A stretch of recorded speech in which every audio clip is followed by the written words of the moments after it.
As you grow your business, the more eyes you'll get, the more you need to think about your security. Let me ask you something. Are you vulnerable? Protecting your data is extremely important. Don't be fooled by Instagram. The internet can still be a scary space. At the current moment, the dark web accounts for 5% of the total internet, and all hell can break loose without the right framework to keep your company data protected. That's why today's episode is brought to you by NordVPN. What's VPN stand for? It stands for Virtual Private Network, a service that encrypts your internet traffic and protects your online identity. With a VPN, you can securely access apps, websites, and entertainment from anywhere in the world. Picture a virtual force field around your computer. NordVPN is one of the best VPNs in the market. If you're looking for a peace of mind when you're at home on a private network, this is for you. Also, is that messaging app blocked in your region? That awesome TV show unavailable in the country you live in? Change your IP location and enjoy the internet with no borders. Y'all know the Canadian struggle. Trust me, it's real. Right now, you have an offer of up to 68% off NordVPN. Yes, 68%. Hit the link in our podcast show notes for the offer. It does expire soon, so claim it quickly. Now, let's get back into the show.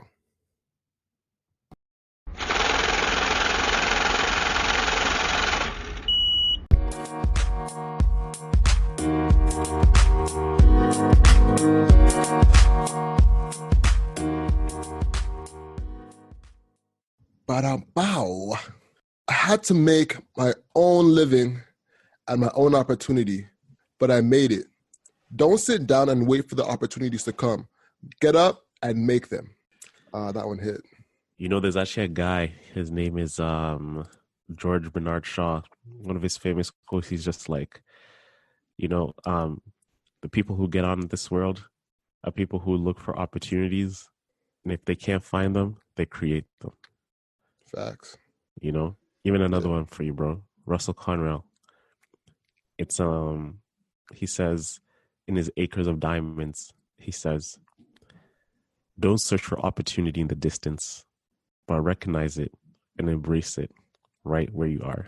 Facts. Is this about creating opportunity yourself? You know what I'm saying? Just like getting that will to create it and consistently stick to it. Mm-hmm. That's just what it is. Oh, man. We back.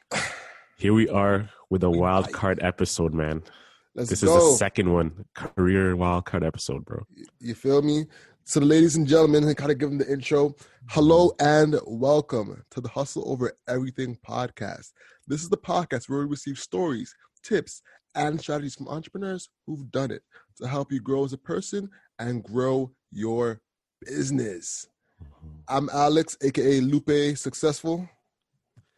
I am Owen, aka Odala Mans Osinde. You feel me?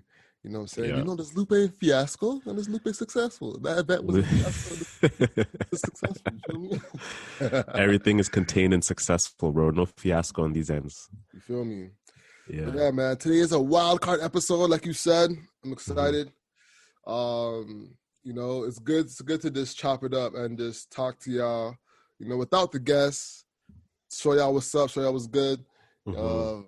Oh man, there's a lot that's been going on over the last few weeks, so let's chop it up, bro.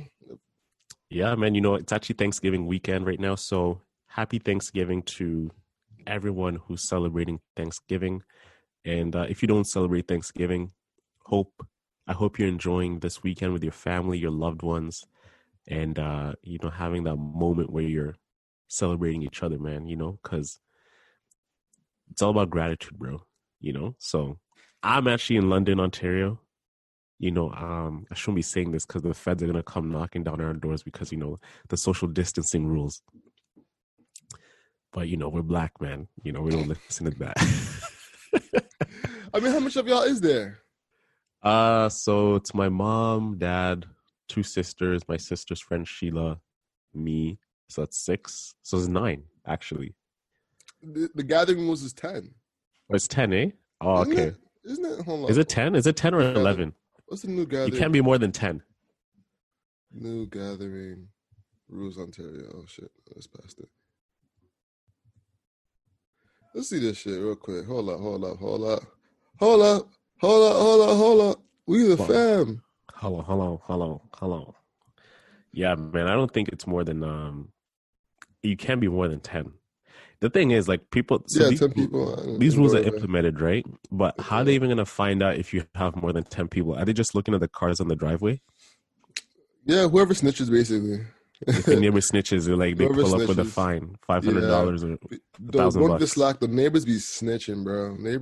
Some neighbors is crazy, man. But Yeah, yeah, that's what it is. But yo, 9 people, dog, you straight, man. I don't think y'all going crazy at but all. you know the thing is, I know some neighbors in my parents' house in Sarnia who are capable of snitching. No, for sure.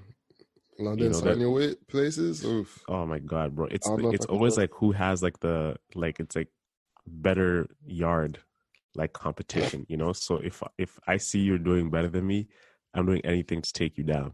It's like passive Really? aggressive, but bro, like the way the culture, suburban culture works, it's if I see you are out there taking care of your yard, whatever, it's like you feel like it's taken away from yours.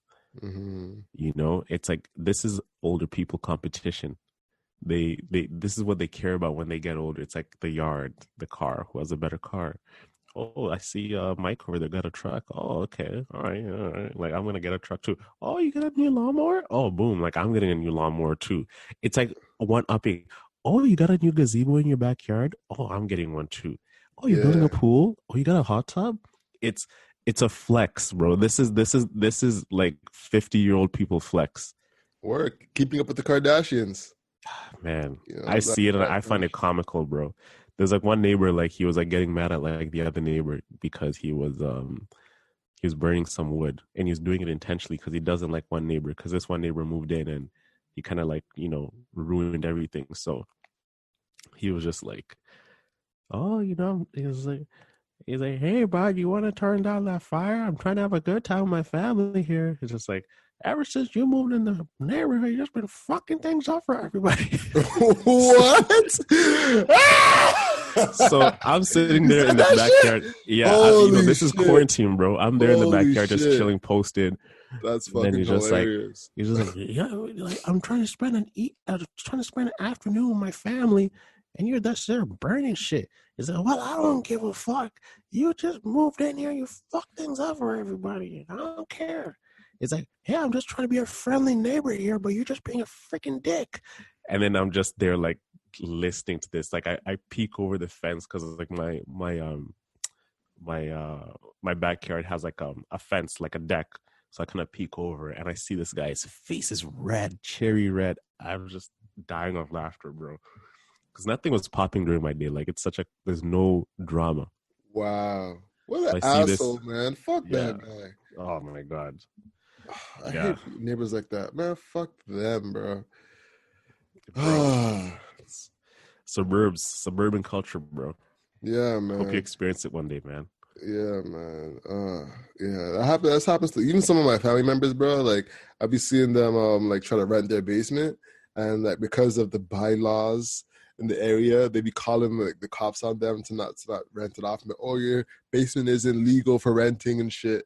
Just Uh because yeah, this just so they can't control the neighborhood. You know what I'm it's saying? petty shit, man. It's Petty shit. petty. It's petty shit, bro. Like Big petty shit. Oh, I that's why hate that you shit. got to move in a place with no neighbors, bro. Like like you live in the forest, like not in the forest, but it's like the rich areas. Like the closest neighbor is probably like 100 yards away. Like that's how much Mm, space they have between each lot. 100 yards. yeah, man. That's wealth, bro. Goals. Big facts, bro. So, yo, let's catch them up with what's going on with us, man.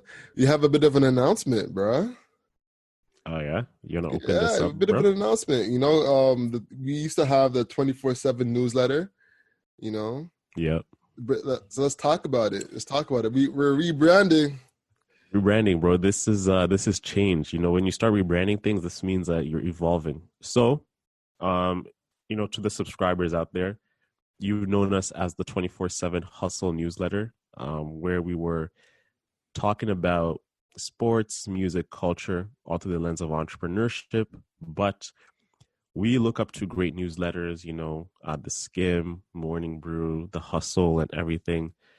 And you got to create like your own lane. You got to build up your own section, like where you're going to compete at. So we looked at this. We're like, you know what? Instead of just talking about current news, where Alex says chasing the beat, we're thinking about creating great stories which highlight, crazy business strategies that are never spoken about. So, I write the stories, I go out there and I find like crazy stories that have happened, athletes who are like close to becoming billionaires no one knows about, crazy marketing techniques that are used every day that you might not even know about, that they're being used on you.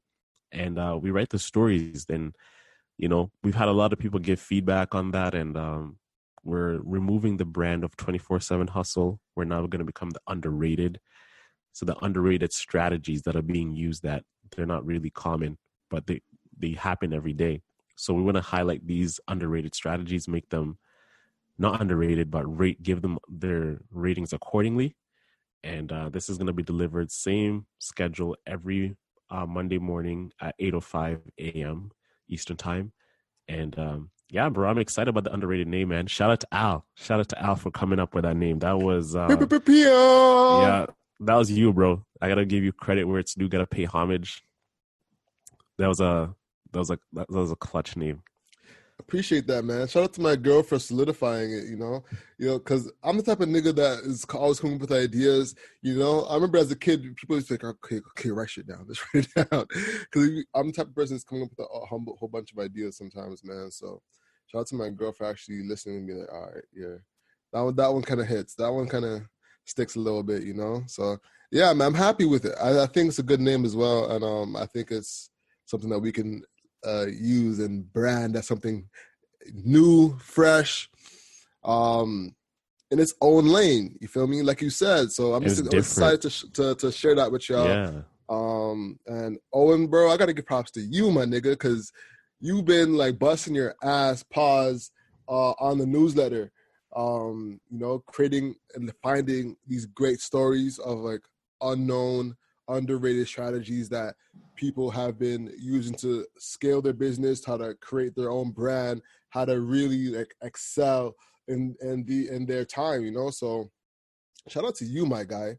That's the real juice of it, You can't polish a turd, You can't polish a piece of shit, So you gotta come correct every time, bro. So every time. Yeah, I love writing.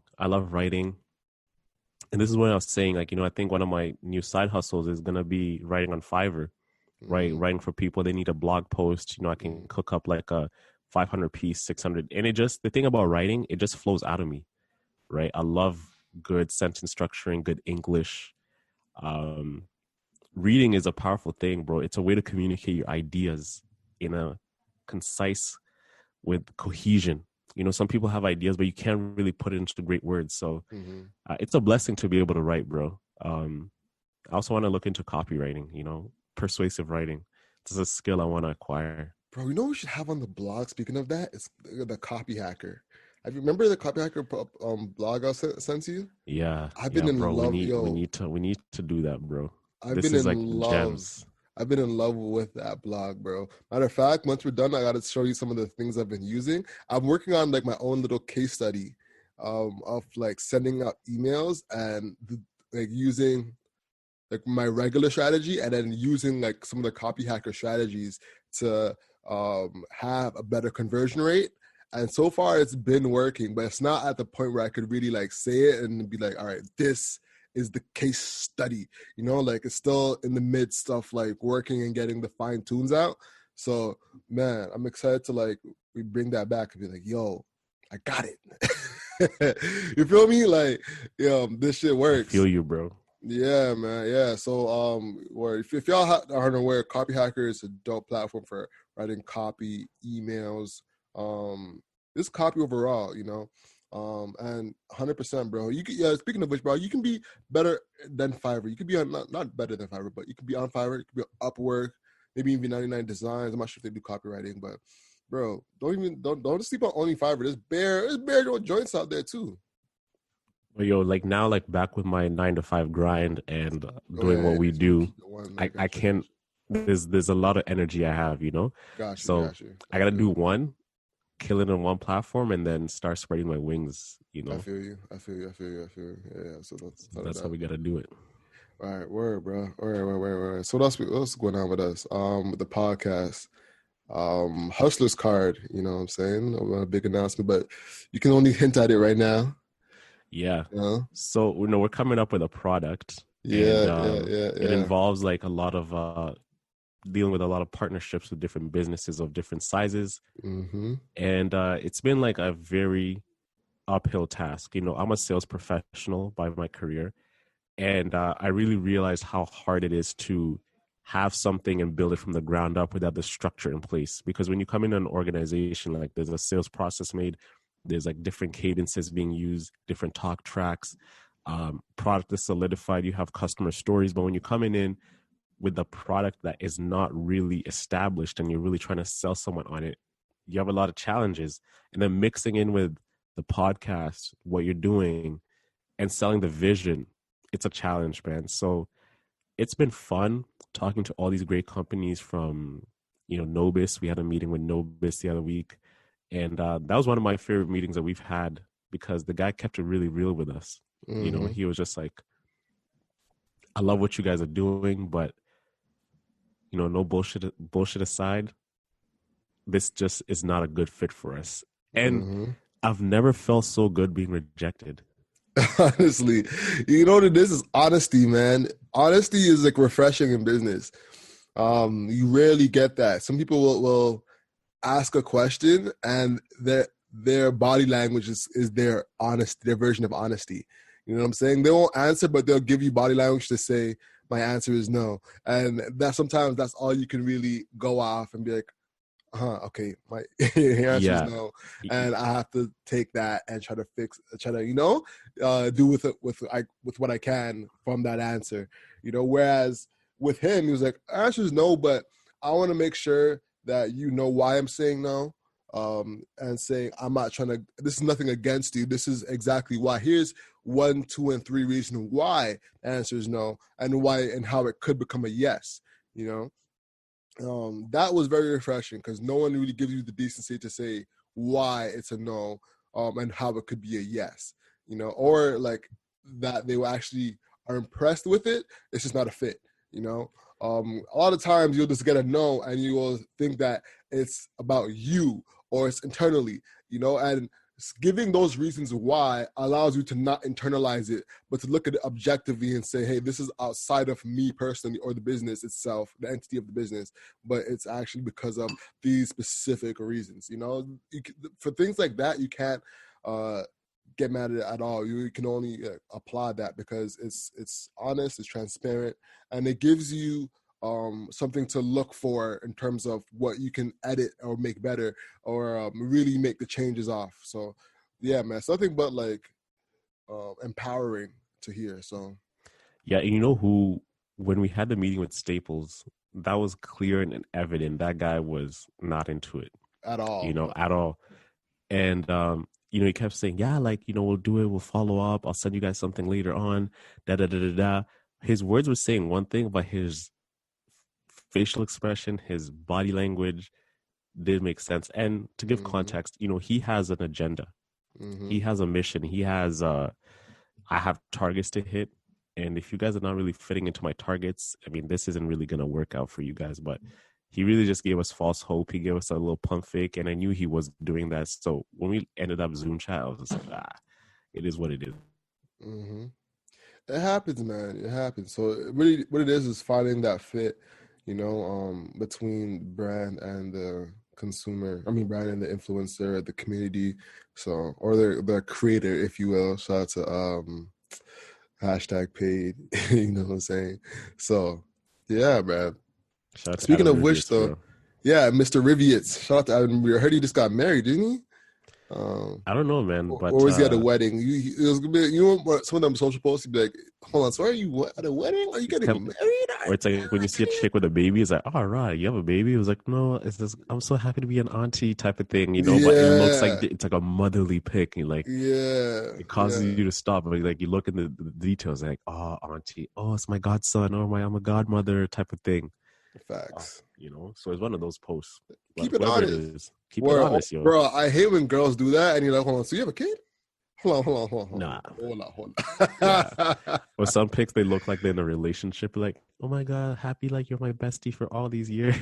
Yeah, word. Or like the gay best friend. The gay best The friend, gay best friend. Oh my God. The gay best friend or be all up on the girl sometimes. oh my god, sometimes like you want to like talk to a girl and you're like looking at her, and then she's just like, damn, is that her relationship? And it's like, no, like we've actually just been best friends for like a while now. Oh, here's Mm-hmm. my cousin Kalito's bringing me some little tea, bruv. Oh, your cousin bringing you tea? Oh, that's This is nice. this is this coffee, bro? Huh? Oh, boom. Thanks, bro. No, Jeez, the it's family good. coming clutch. This is This where is I get jealous. This is where I'm like, damn it, I shouldn't have been the only child. But bro, you know, Auntie Yvonne, you know, I call your mom Auntie Yvonne now, bro. mm-hmm, She's like second mom to me. mm-hmm. By default. Black, you know, it's just like Of that's my course. mom's. That's like your Auntie Arlene, bro. That was like my mom too. You get Oh, for me? sure. Shout out to her, man. She, my aunt's going through some shit, man. So one of her family members is like sick, you know, so we're sending out some money to them. So Oh, Ralph. Oh man. yeah, like she could, because she's about to have some surgery, like you know, surgery in the U.S. And does she have insurance or like healthcare coverage? I don't think so. I don't think so. So she's like trying to raise money and stuff. So I'm thinking about setting up her GoFundMe or something like that, so she can try and get her shit right. So, but yeah, man, yo, what do you think about the Charlamagne the God podcast network, the Black Effect? Oh, so do you want to start first with the Joe Budden, the thing that happened first? Because I think we first talked with the Joe Budden. Let's start with Joe Budden. Well, I think it leads into the whole Charlamagne thing Let's start with first. Joe Budden. All right, Okay. man. So Joe Budden has, you know, firstly, of course, he left Spotify. This if you're unaware, Joe Budden has a podcast called the Joe Budden Podcast, and that podcast is like, super hot. It's one of the biggest podcasts on the planet. When he had a deal with Spotify that was leasing the podcast for I believe 2 or 3 years. 2 years, I Yeah, believe. it's like 2 year deal. Yeah. 2 year deal, and the deal has, you know, come to a close. They've finished the deal, and they left on tumultuous terms. I could put it like that. It wasn't a clean. What do you It call wasn't a it? clean break. It wasn't a clean. Unceremoniously. Yeah, that's a great word. How do you say Yeah. that? Say that word again. Unceremoniously. Now that's a $5 word right there. Unceremoniously You know what I'm breakup, you saying? know. We departed unceremoniously. Mm-hmm. So you living up to that copy right there with that Yeah, you know, unceremoniously. you gotta come up with like That's a Ti word right there. you pull it up from something. It just Unceremoniously. unceremoniously it Facts. happened like that. Um, word. So, yeah, that happened, and now he's created the Joe Budden Network, which is interesting. That includes the podcast, the cartoon, and like a few other parts of Yeah, his. there's other podcasts too. It's like, see, the thing is, podcast, which is like three other women. It kind of looks like a version of the Joe Budden podcast with Rory and Mal, but it's like three women. Mm-hmm. You know, Which is Mandy B. And like I forget that. Let me pull up the other woman name real quick. as you're pulling that up, there was a girl on Twitter who said that she has a podcast called "See the Thing Is," right? But Joe Budden, what they did is they added the ellipsis of the thing is to the thing is with quotation marks, I believe. Interesting. For the podcast. Yeah, so she's been having this podcast for a while, but she was just like, yo, do I really think Joe Budden would really go to Little Old Me podcast and steal my name? So she has a hard time believing that she did that, but she thinks that someone within the Joe Budden network camp knows about the See the Thing Is, and they stole that name from her. Damn, I didn't even know that. It's unfortunate, Exclusive. bro. Mm-hmm. Damn, I didn't know that shit. Okay. So this for the audience, if you're unfamiliar, the three women on the show is Bridget Kelly, which is a Grammy Award winning artist, Full Court Pumps or Mandy B, and she's also has a podcast called um, Horrible Decisions, and another one coming up on the Black Effect podcast, which we'll talk about in a second, and Olivia Dope, which is a DJ. She DJ for like Jesse Reyes and a whole bunch of other people. So, what do you think about the podcast, man? See, the thing is, podcast. Yeah, you listen to it? I watched the YouTube clips. Okay. I love it, to be honest with you. Mm-hmm. Like these girls, it's like when you listen to them, it's like you're just hearing your sisters talk, right? So I felt like they have a good flow, they have a good energy. You definitely know who's conducting like the whole talk track of the interview and of the whole podcast. It just felt like a Joe Budden podcast, to be honest with you. Facts. But with women. It's just the way, it's not instead of men, it's women. The Joe Budden, the whole Budden podcast. Yeah, bro. No, it was dope. I think the podcast is dope. The chemistry between the women is obviously there. You know, so they had some interesting topics as well. So I think it's going to be a good pod. We'll see what happens, man. Mm-hmm. You think that Spotify fucked up by letting the bag go? I don't think Spotify cares. Interesting. You know, I don't think they care, because if they cared, they know how big Joe Budden is, right? Mm-hmm. But I think they don't want to pay him for his value, because it doesn't really appease like the mass audience Spotify is. I mean, Joe Budden, he's like predominantly a black crowd, mm-hmm. right? He's the hip hop, his culture and everything. But I don't think if Spotify wants to bring someone, they want to bring in like someone who fits in with the masses, which is like a Joe Rogan. Mm-hmm. Right? But look, they have problems with Joe Rogan too, though. Joe Rogan is getting like their internal team is in a kerfuffle, if you will. Yeah, bro, they're trying to control Rogan. They're trying to censor it. They're trying to, I don't know how to explain it. Yeah, they're in this weird predicament because like they're trying to do two things. They're trying to take over YouTube, but they're trying to own the content, right? Which doesn't really make sense, because if you're owning the content, that means you're responsible for what the content says. Alternatively, if you're YouTube and this is open source platform, then it's more so free speech and the person can say whatever he wants to say, you know? And as long as it's not like a terrorist act, that person can like be free on the platform, you know? But they're trying to do these two different things where they're leasing the content and owning the content, so they can dictate whatever goes on, which is you know, a little bit different. Then the entire company can be, hey, don't say that, and they control the whole gambit of things, you know. And that kind of is, you know, building like, you know, a turbulence between the creators and the business, because Joe Budden or Joe Rogan, pardon me, will say something about the trans community and have them in uproar, but then they can't say shit because they can't control his content, you know. But at the same time, the brand is associated with it, so the trans people are getting mad at Spotify to saying, hey, control your people. So, you know, and what's going to happen too is that there's going to be an ad effect is about to happen. Because what I can tell you is about to happen, this is my prediction, is that somehow journalists are going to be like, this Dawn ad is now on the Joe Budden podcast next to this, and that. And then brands are going to come to Spotify and be like, hey, remove our shit from the Joe Budden podcast. I keep saying Joe Budden instead of Joe Rogan. Move our shit from the Joe Rogan podcast. And that's going to send shockwaves down the entire shit from the ad team to the actual CEOs and stuff. And then you're like, oh, whoa, what's going to happen now? Then the policy is going to change. And, you know, then they're going to have like a YouTube type of apocalypse, because I'm not sure if you're aware, but they're intertwining ads in the platform of Spotify, right? So it's a matter of time. What do you call that process? I think Budden mentioned this. Is it SAI? Yeah, well, I've been in these rooms, and it's basically programmatic ads. You know what I'm saying? That's what it is. It's being able to plug and play ads as you will, just like Google is. That's where Spotify is trying to go with these podcast ads. Is you go to the back end and say, hey, I want these amount of ads and they plug it in, or they liaise with their ad team and, you know, get ads going throughout the podcast, whether it be Don, whether it be, I don't know, you know, Tide, et cetera, et cetera, et cetera. So I think that's how it goes. And usually a waterfall. So it's usually like ads that's just like there's a waterfall of importance, I guess, or priority. So there'd be low cost ads, which is like, this is going to be on anything or on anything and everything. Then it's going to be, all right, these are specific ads that's like targeted to a specific thing. There's going to be like a partnership. Like, you want Michelle Obama?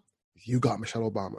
You know what I'm saying? So there's going to be like a different tiers of ads or something like that. It's probably going to pop up. And then Spotify's probably going to hit us and be like, oh, you don't want ads on your podcast? Pay for Spotify Premium Plus, where you don't get ads on the music or the podcast, you know, which is going to be annoying as hell, but that's what it is, you know. Also, real quick before I'll let you go. No. I was just going to add there's going to be ads in the emails as well. But yeah, go ahead, bro. No, I was just going to say, like, I don't know what I was going to say, but I lost my train of thought here, but going back to like that whole Spotify, Joe Budden, Rogan, for us, so people like us and other podcasters, as we're building up our catalog, our podcast and everything, this is like a question from me to you. So let's say if like Spotify pulls up, it's like, hey guys, you know, we want to give you, you know, about 50 million over the next 3 years, but we essentially everything they're trying to do with like these guys, censor them. You can't say this, they can't say that, but they're stripping you of your integrity to your audience, to everything. What do you do? Say no. Yeah. If they're willing to give us 50 million, imagine what we can make on our own. Yeah, but we'd still be. This is what Dave Chappelle ran from, bro. Is that like he realized he had 50 million, but then he was locked into a contract where you have to be, you know, doing his whole thing for them. So he would be their, you know, the dancing monkey. Yeah, even you remember Super Hot Fire? Yeah, that was pretty foul, bro. Yeah, that's pretty foul. But like you know, like whatever. Their puppet, like the controlling. There you go. Thank you. Yeah. Their puppet. Yeah, go ahead. Even like Super Hot Fire. Is this Super Hot Fire? Yeah, they Comedy Central approached him with a deal, and they wanted to own all his skits. Right. That's why he went out to YouTube. That's why he's no longer making shit, because I think Chris Rock or Comedy Central back in like 2013, approached him with a deal that everything he creates will belong to the Comedy Network. Yeah. And he said no, you know, so, or it's either he said no or he signed and he wanted to do things, but he was just trapped within this deal. So they took away his creative power. So every idea he was going to own was going to be owned by them. And I just want to say this. I'm just saying this from a memory of it happening 7 years ago. So do some research and see what it is. But this is the conversation that was happening back then. I see you're looking it up, right? Yeah, I'm looking it up. I'm like, what happened here? The fuck? Bro, there is nothing on this shit at all. Bro, he said this on his channel. That's why he deleted all his YouTube videos at one point. Oh, shit, eh? Yeah. All right, so I'm on Reddit right now. This is okay. So y'all take this with a grain of salt. This is what it's saying. I remember the situation. The creator, Mr. Deshaun Raw, got a huge ego and started claiming that he was the funniest comedian in the world. He specifically said he was funnier than Dave Chappelle and probably some others too. Whoa, he's wilding. He then went out on to posting a vlog or two where he talks about deleting all his videos because he doesn't need them to show the world how funny he is and how true his fans are. Or what the heck? He will let everyone know his material by word of mouth, and then announces he's creating a comedy tour with his Hoopla gang group. I remember many comments pointing out the obvious question: how are people going to learn about you? What the fuck? Bruh. Okay. No, it's okay. So I'm not talking about that at all. Uh, that's weird. I'm like that. Once he said he's funnier than Dave Chappelle, that it's kind of over for me. That's when you checked out. You're like, all right, I'm like, peace. all right, fam. You know that meme of the guy who disappears and he's like he has hold the piece and he just disappears Yeah, slowly. kind of says That for fading me. away. That's you right there. It's like boom, and then Bye next thing bye. you know, you're like out the door. Mm-hmm. But yeah, bro, going back to the whole Budden thing, and so we touched upon this on our live session, which was about 3 weeks ago. We were saying how Joe Budden, Rory, and Mal, they're leaving Spotify because they're not getting their value from Spotify. Mm-hmm. All the targets that they had, Not just value. Before you go on, not just value, actual human decency. Continue. Yeah, human decency. So when you sign these deals, there's benchmarks you gotta hit. There's like a certain things in the contract that, hey, if you hit this and hit that, you're gonna get this available to you. So Joe and his team hit everything and surpassed it. They got the data, they surpassed all the things that were expected out of them. And this is the thing with Spotify, they start moving the goalposts. You're like, oh, okay, well, no, actually it's this. Oh, okay, you hit that. Okay, no, it's actually this. So they kept moving the target over and over, like, okay, bro, it's in the contract. He said when we hit this is what we're gonna get. So Spotify wasn't honoring their word. Mm-hmm. So they came up with a deal. Joe looked at it. He's like, yo, why don't you just try again, start over? Like, we're not even acknowledging that. We've been since we know each other for 2 years. We think you're gonna do us right. Come up with a number. So Spotify kind of started pump faking, like, oh well, like this, and that. And that's when Joe saw everything's just like, yo, peace, I'm out of here. And Charlamagne, this is when the thing with Charlamagne happens. Charlamagne heard the news, and Charlamagne works for iHeart. And iHeart is a conglomerate. They own the Breakfast Club, they own other different networks. And he started at iHeart 10 years ago, in 2010, brought it to number one syndicated show in the States, like Morning Drive. And Toronto. And Toronto too. But the thing is, Charlamagne thinks he's an owner of the Breakfast Club, but he's not. Charlamagne works for iHeart. He's an employee for iHeart. And he's talking to Joe as if you should have negotiated better with Spotify. But Joe owns his platform. He's moving like an owner. Like, you're talking, even though you've brought this radio station number one, you're still being cut at like a bi-weekly check, but you don't have any equity or stake in iHeart. So when Joe was talking to Charlamagne, Joe was just like, what are you talking about, bro? This is my shit. I own this shit. Like, this is my podcast. I own this asset. It's just like, you don't own anything. You guys just read ads off, what iHeart tells you to do. So this whole thing happened where, Charlamagne and Joe are going back and forth. So Charlamagne goes and starts his own network with iHeart. And this is the funny thing, like, he gets 50%. So he's bringing all these Black creators to empower Black voices, but he's taking 50% of their work under iHeart. And it's good for these creators, but Charlamagne is still delusional, thinking that he owns 50% of something that is housed under iHeart. If Charlamagne wanted to empower voices, he just went and started his own network and bring these people under his own thing. Why do you think he's delusional?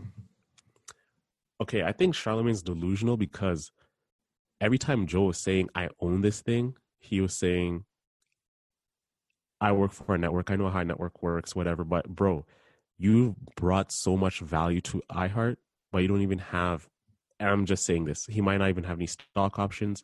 He might even have a board seat or anything like that. He doesn't own the Breakfast Club. Charlamagne can go. The Breakfast Club is still going to exist the next day. He can't take the Breakfast Club with him. Even this same thing happened with Nick Cannon. The whole thing with the anti-Semitic Semitic comments he made. Mm-hmm. And the show was it? Is it Wild and Out? Yeah, it's Wild and Out. Wild and Out, right? Yeah, that's gone. So now your asset remains with the company, but the stuff you created is gone. So Joe is just saying, yo, like I can take my show and I can negotiate a deal with someone else. It's not a, it's, I don't want to feel as if I'm getting less than my value. So Sean's like, maybe you don't know how to negotiate. It's like, well, Joe's like, yo, like, I'm trying to tell you there's oppression here. Like, this is not the place for that. And you're still trying to tell me, well, you should like done this and done that. And that's where like my problem with Charlamagne is. It's like the delusion that he has. He thinks he's moving as an owner, but he's not doing anything that has any ownership moves that I've seen in public. Okay, so with Black Effect Podcast Network, though, it says that he owns 50%. Why do you think that he does not own 50%? Because, bro, like the whole network is still owned by like everything is still under iHeart. Like, think about it. What I'm trying to say is like, okay, bro, if I'm the NBA and I start an organization within the NBA and I give you 50% of that. So see the Black Effect as a product under the NBA. And now I give you 50% of that. It's still like under our umbrella of stuff because you're using our resources. You're using our IP, everything that we own to make this possible. The commercial is going to be on the NBA. Exactly. The spend is probably going to be under the NBA. Charlamagne is not cutting the check, bro. You know? So if you're not cutting the check, you're not the boss. You feel me? Like, that's a big fact, man. I can't argue that. I can't argue that. The only thing is that actually, I can't argue that. His likeness, though, and yeah, his likeness can be the biggest aspect of the check. His likeness can be the check. If Drake gets a deal with Dick Shit Coffee Company and says, I'm not doing shit, y'all pay for all the shit, but I'm still getting 50%. He's still well entitled 50%. Yeah, but he doesn't own it in perpetuity though. He's hired. It's kind of like when Drake was hired by the Raptors, right? He was an ambassador. But he's not. But he doesn't own stock. He doesn't own equity in the company though. He actually owns, like Charlamagne actually owns the equity. But it's still, and has likeness. But he can't take the Black Effect on his own. He can't say, I'm buying you guys out.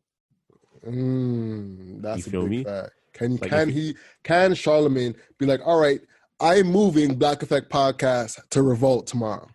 Exactly. Like this is the tricky part. And that's why I'm saying it's kind of like a delusion, because I feel like Charlamagne knows what the best move is, but I think he's not as risk averse as a Joe Budden is with taking a risk. He has three girls. He has kids, right? 3 girls.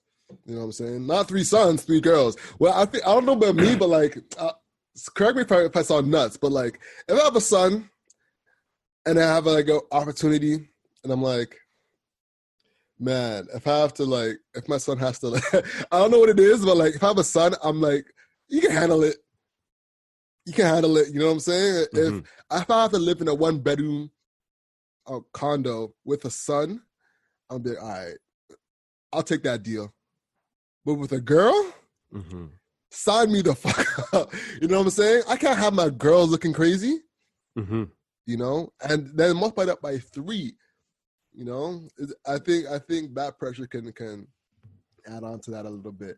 You know, to have the non-risk averse idea. There is little risk in that on that end. I think it's too. Most of the podcasts that are on the network are already popular. The 85 South Show is a hit. The Drink Trans podcast is a hit. You know, but one thing Charlamagne is saying that he's partnering with these companies as well. You know, I wonder what he means by partnering and what the deal of that partnership really looks like versus having like a lease or something like that. Or, you know, I wonder what his definition of partnership is. He kind of says it and doesn't really go deep into it. Go ahead. Exactly, bro. Even the same thing with Kanye, bro. Like he came out, I was like, yo, with Gap, you're giving me a seat on the board, right? Because Yeezy Gap is gonna generate billions of dollars for Gap Inc. So Kanye's like, why am I not on the executive board if I'm bringing this much value to your company? That's why I rate Kanye with everything he's been doing lately, bro. Like, yo, look at your contracts, look at your deals, get out of these predatory business deals that these labels are putting you under. Fight for your own keep, fight for ownership, fight for more. Like, you know what I'm saying? Like, it's time to wake up and smell the damn coffee, bro. You know, this is, you know, black people, black creators, black entrepreneurs, you know, it's ownership, guy. That's a fact. You know, I completely agree with that. I think it's a great opportunity for other black podcasts, you know, in terms of getting their voice heard, you know, like some of the other podcasts, like the Glass and Malone podcast, that'll have international, or probably national. No, international. Yeah, international effects where those ads that's going to be run through the iHeartMedia machine can give someone like Glasses a big check, you know, or a big notoriety among other podcast listeners on the iHeartRadio platform, you know. So it's a good opportunity for that. And what happens is, one thing Andrew Schultz said that was really interesting was that, like, he took a fucked up deal from MTV to get his brand up.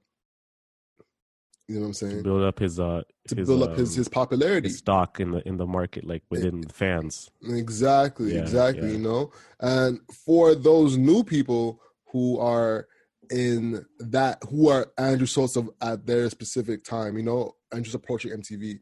That could be the deal for them to gain that leverage of, all right, I had 6,000 audience members in 2020.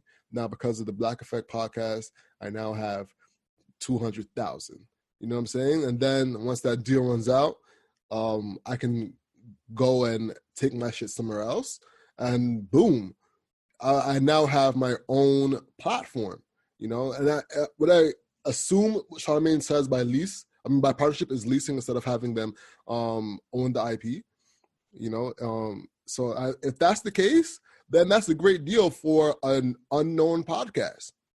You know, now would you take that deal? If I was Charlamagne, bro. No.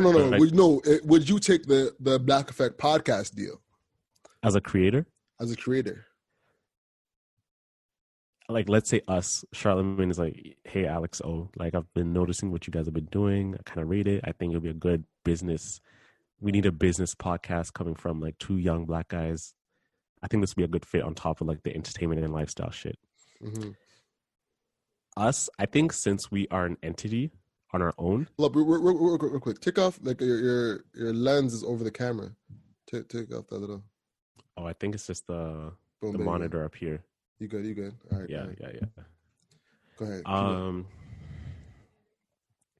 Okay, so look at it like this, bro. We're Uplift Media Group. We have the Hustle of Everything podcast. This is one of our assets under the company. Mm-hmm. I think when we joined that thing, the Black Effect podcast isn't owning us. Correct? It's They're not. No. They're just, hey, this is a contract. You know, you're getting your opportunity. Of course. Okay, if that's the case, if we have an out after a certain period, boom, yeah, like, we'll be stupid not to take that offer, right? We build up our image, we build up our brand, we expand into new markets, we leverage the partnership with the Black Effect podcast to get us out there. And then after we have an elevation of status within the market, like, we're well known, we can actually continue doing what we're doing because now we have a head start, we have some runway. You know, it's kind of like when these rich parents, they get their kids internships at Boston Consulting Group, Deloitte, KPMG, right out of school, no experience. But when you go to the market and you have that on your resume, you're getting callbacks. You're getting open doors. So that's what it is. I see that as that. Like, hey, we're getting an opportunity to put shit on our resume, which is we're getting downloads, we're getting listens, we're getting plays. And now when we actually get and market ourselves, like, we have an audience, we have someone to market to. We're not building from the ground up. Exactly. So we'll take it. We'll take the deal. Word. So that's where I think it's good. If it's a lease, if it's a partnership where there is profit splits, probably not even profit splits. It's probably just like, hey, we're giving you these ads, y'all read the shit, we pay you. You know, that's probably what it is. Let's keep it a buck. And I'd probably one thing I would say is, hey, if there's an ad, had to come by me. This is Joe Budden has on his shit. I'll be like, all right, if there's ad to come by me, if I say yes, it's yes. If it's no, it's no. I don't want to put no dick shit out in my shit as well. You know, all shit you got to think about. There's got to be synergy with the ads with the product too. So there got to be a lot of, I feel like it has to be a lot of logistical things that need to be in place for it to run correctly, you know? What happens during wintertime? Well, that's one thing I'm so happy the Joe Budden podcast like gave light to. That Christmas shit was a big red flag, bro. Vacation, right? Yeah, not just vacation. Christmas isn't even a vacation, bro. It's normal work off time. It's funny when he was just like, yo, Bill Simmons calls me up. He's just like, hey, buddy. So I noticed you. Hey, buddy. I noticed now recording a podcast today. What's up with that? You know, like, hey, Bill. Well, you know, I'm with my family. This is what's going on. You know, well, you know, I think maybe you can, there's equipment you can take and you can bring it over. You know, you can get Rogan Mal with like a couple microphones. I know it's Corona right now, but come on, bud. We need you to get the content out there. You know, like that's Bill Simmons. Bill Simmons comes up with that shit and just like you heard that call with Joe Budden and Bill Simmons, right? Oh my God, word. Yeah, I heard it, man. That was some funny shit, bro. That was a hilarious impression, man. Is that how Bill Simmons talks for real? I think this is the Bill Simmons podcast. Guy, he did an impression of Bill Simmons, talking about like basketball and shit. So it's like, hey, okay, so let me tell you this. So you have two options here. You can either have a young Jason Tatum or a 20-year-old Ricky Michael Jordan. Who are you taking? It's just like, I'm going to be honest with you, but I think I'm doing with Jason Tatum here. You know, he's a future NBA All-Star, future MVP, future All-NBA, and he's only 20 years old. Like, I'm sorry. I think I want Tatum here. Like, he's going to have outlandish takes. Like, I'm taking Tatum over prime Michael Jordan just because he's young. Like, bro, Bill Simmons says out crazy shit, bro. Nuts. Yeah, like that video, like my friend. Wildin', man. Big wildin'. Oh. I'm sorry, but I think I'm going Tatum here. Oh my God. Oh my Lord. Oh my God. Word, bro. But what I'm gonna find interesting is how Joe Budden approaches ads. You know what I'm saying? Because he's been so anti-ad for the last little while. But and I'm like, nigga, why? Like, ads are not that bad.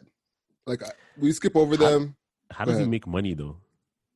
That's what I'm gonna figure out. Like, it's gonna be AdSense.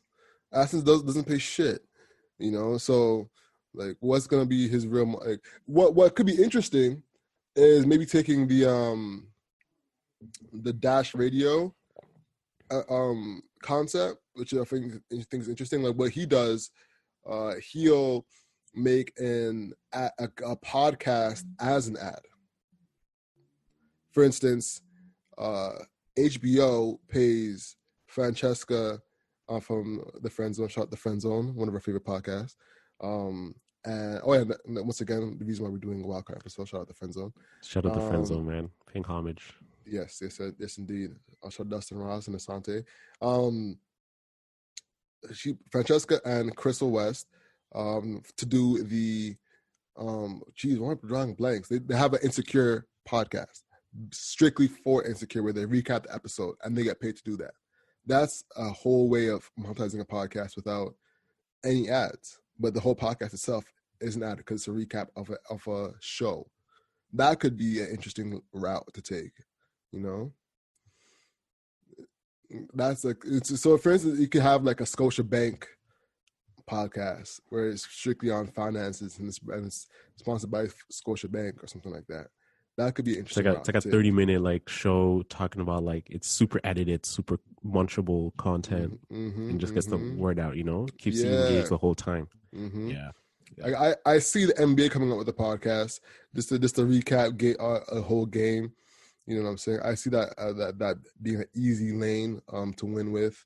And they could even like partner with Disney and have that go through the Disney marketing funnel. That could be interesting.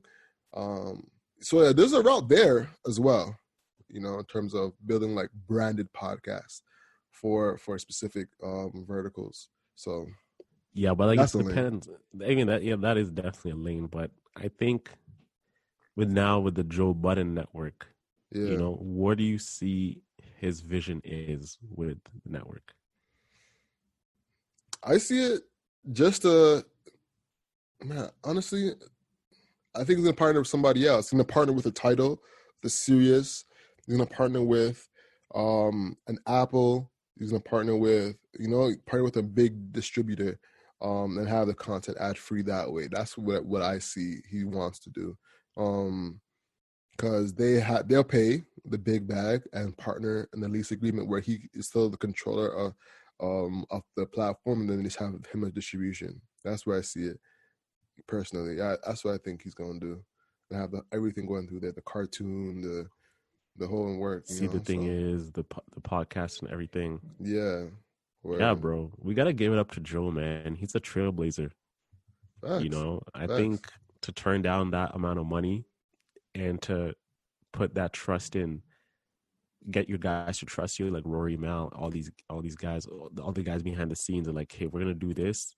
We'll make Yeah, $1 billion over the next 10 years because of this plan that I have. yeah, That's being an entrepreneur.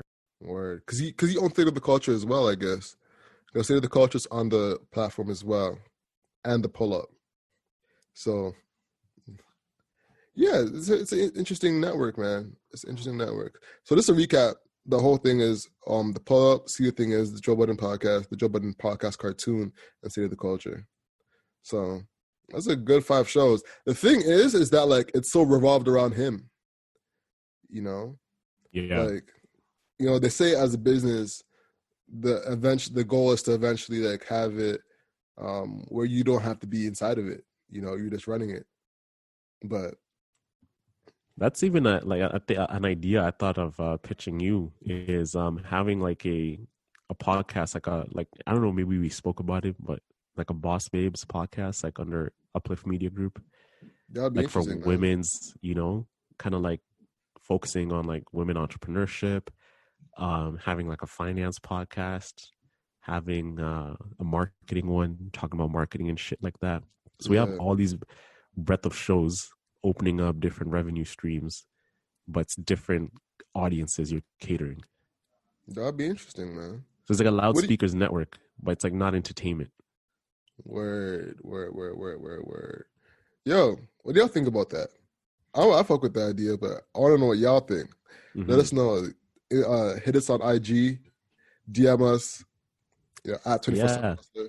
We'd love to know if you love versatility of content. Like if you like a particular thing we speak about or something you've heard on the podcast that you think will be a perfect standalone show. Mm-hmm. We love, but I think the women's podcast side would be great.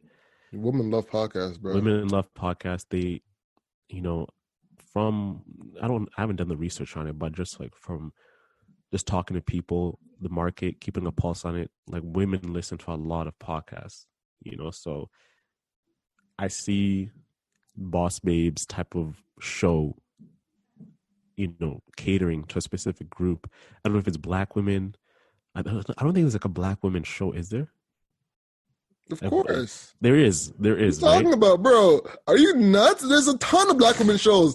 Don't get hold on, bro. The No, Read, no, no, the Friend Zone. Hold on. Hold on. What are you saying? You saying there's not? Hold on. Say the no, question no. again. Okay, I'm What are you saying there saying? are black women podcasts, Yeah. 100%. But business, Yeah. but like, what's the biggest one? The biggest black business podcast for women. Is it Side Hustle? Side Hustle Pro?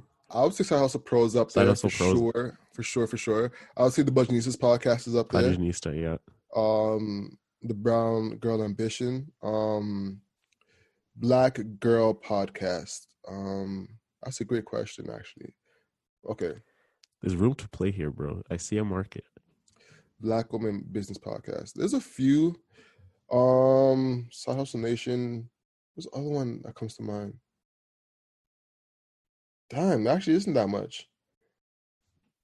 is what I'm saying, That bro. much. Like Yeah. the catering, the offering is a few. So Interesting. if we pull up with a strategy, Interesting. Who do you think would make a good Black host, business podcast for women? like are we talking about host Yeah, exactly.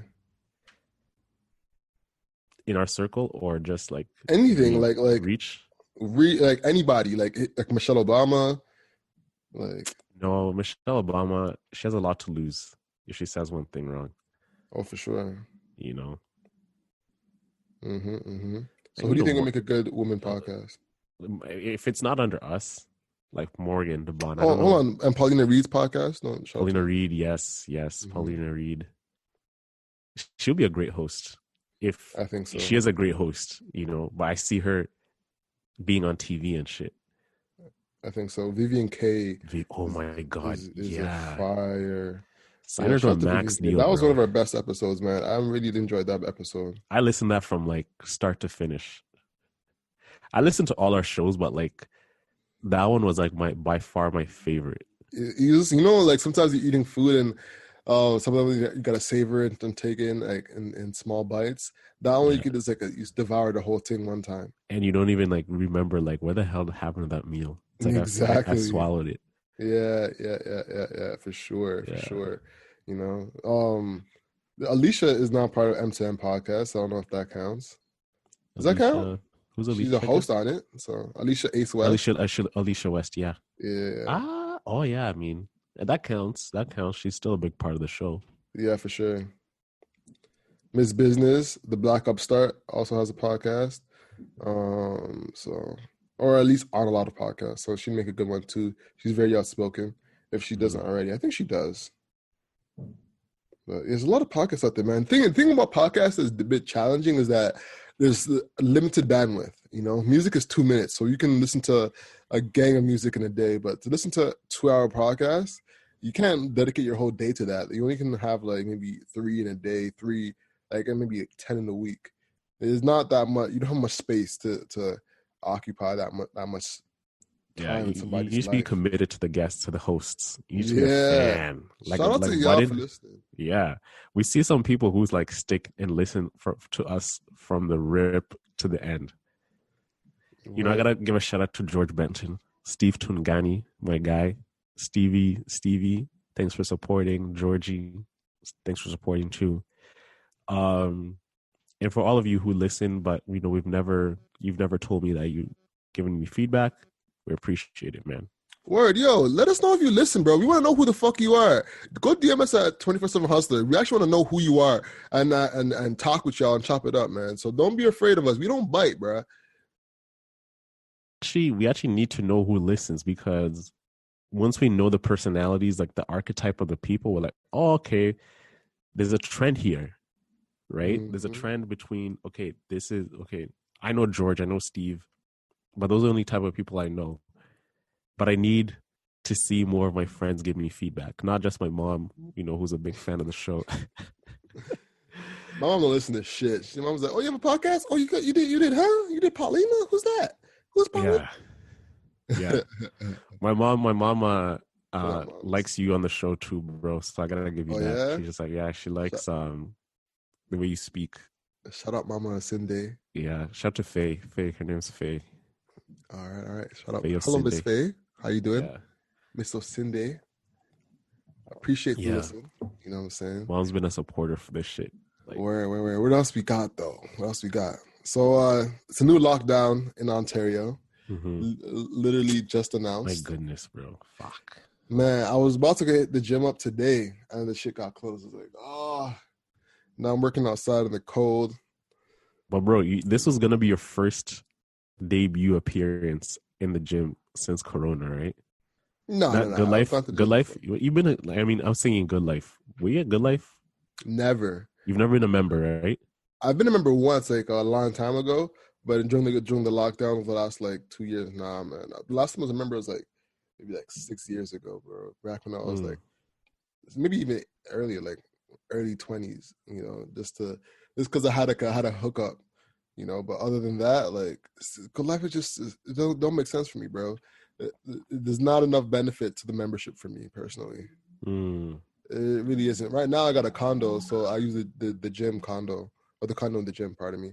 And that's way better than working out at a Good Life, personally. I think Like, in the condo gym you have more space, you have more equipment, you're more alone, so you can hop from machine to machine without being word. disturbed. Exactly.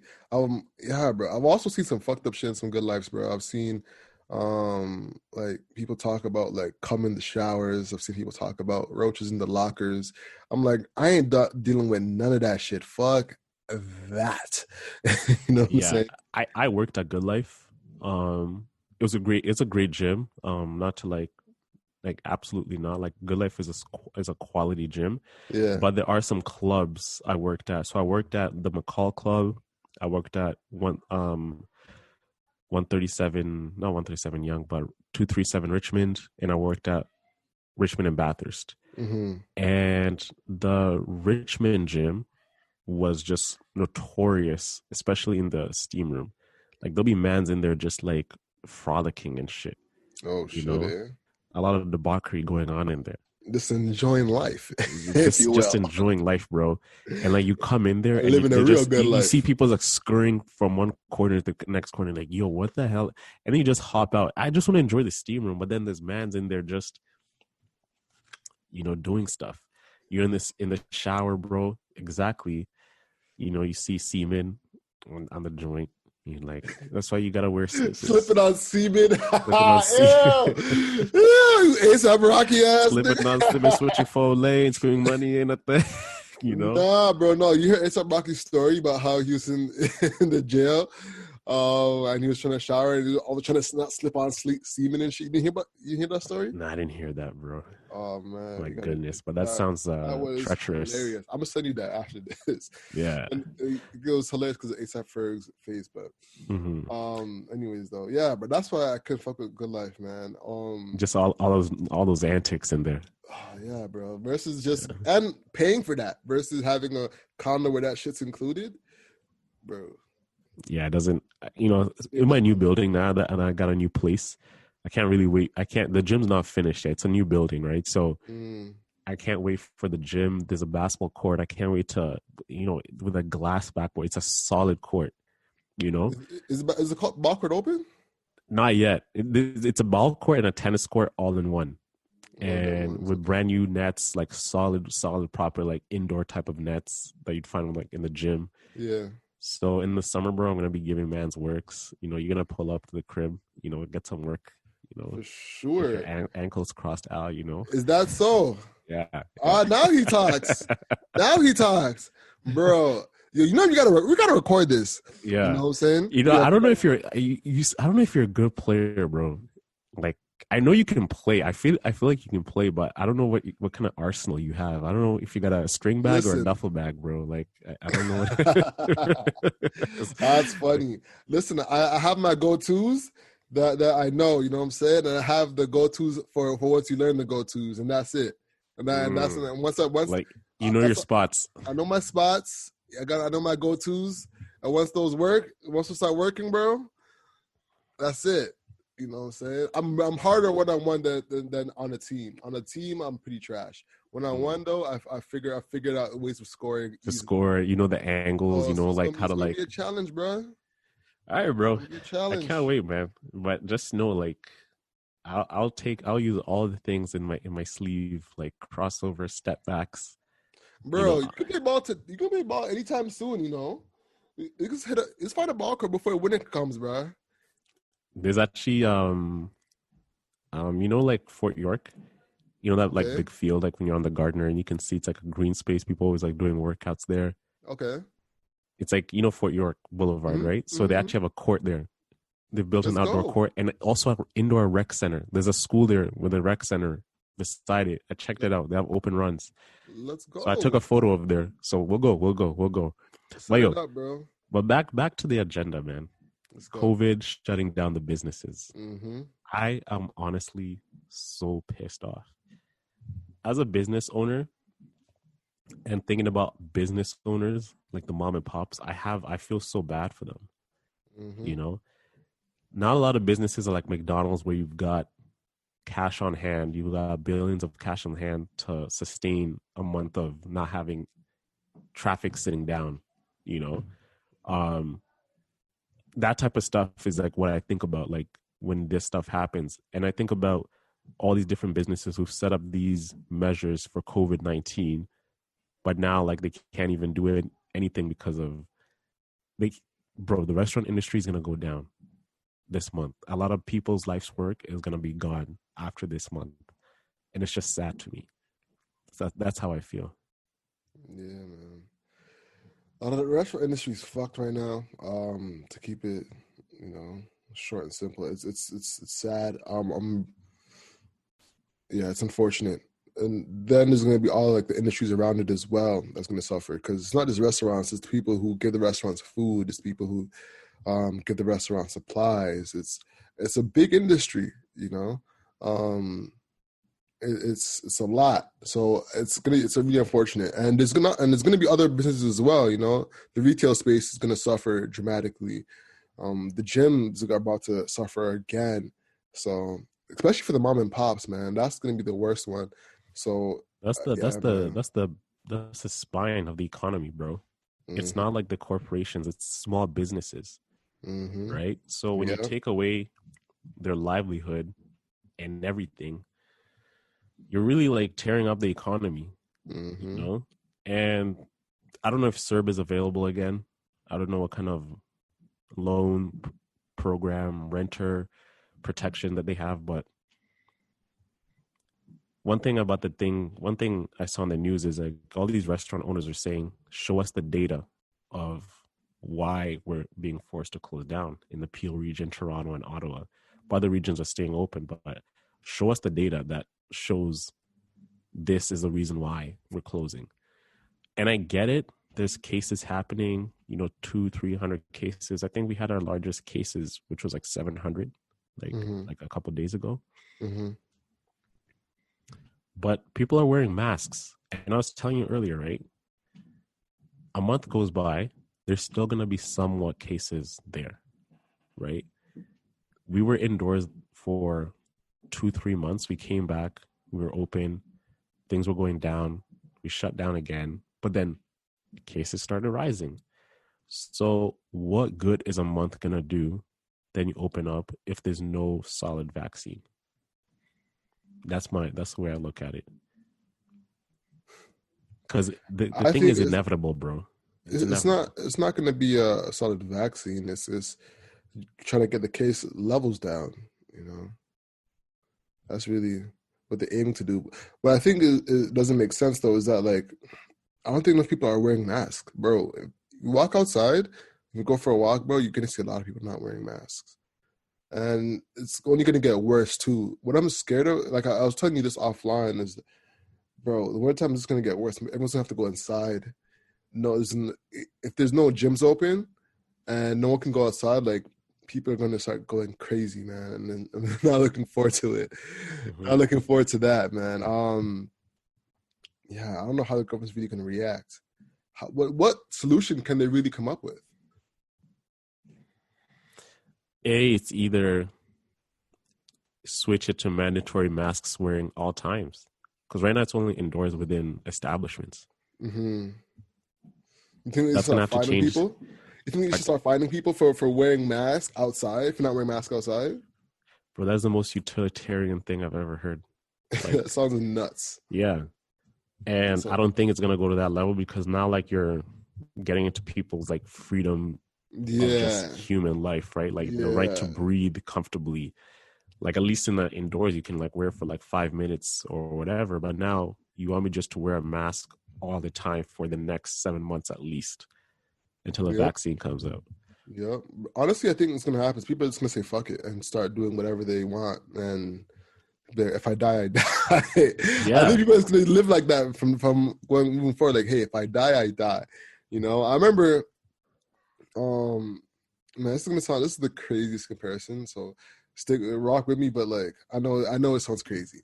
I remember I had a friend from Afghanistan, right? He literally came from Afghanistan. And this was when I was playing soccer.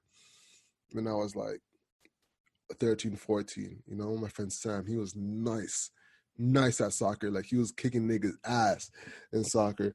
And we learned that he was from Afghanistan and had recently come over when he was like, I think 11 or 12, right? And this was when Afghanistan was a war zone, you know, when there was a lot of bombs going off, you know. And we're like, yo, how do you live life over there? And it's like, yo, just get comfortable with death. You know, you learn to say, hey, if I die, I die. And just live life and just keep going like about your life, you know. And that never left me, man. I never thought about that at all as a kid. I was like, damn, I had never thought about that. I never thought about, you know, my mortality as a child. So I think that's where we're about to head, man, is that people are going to be stuck inside.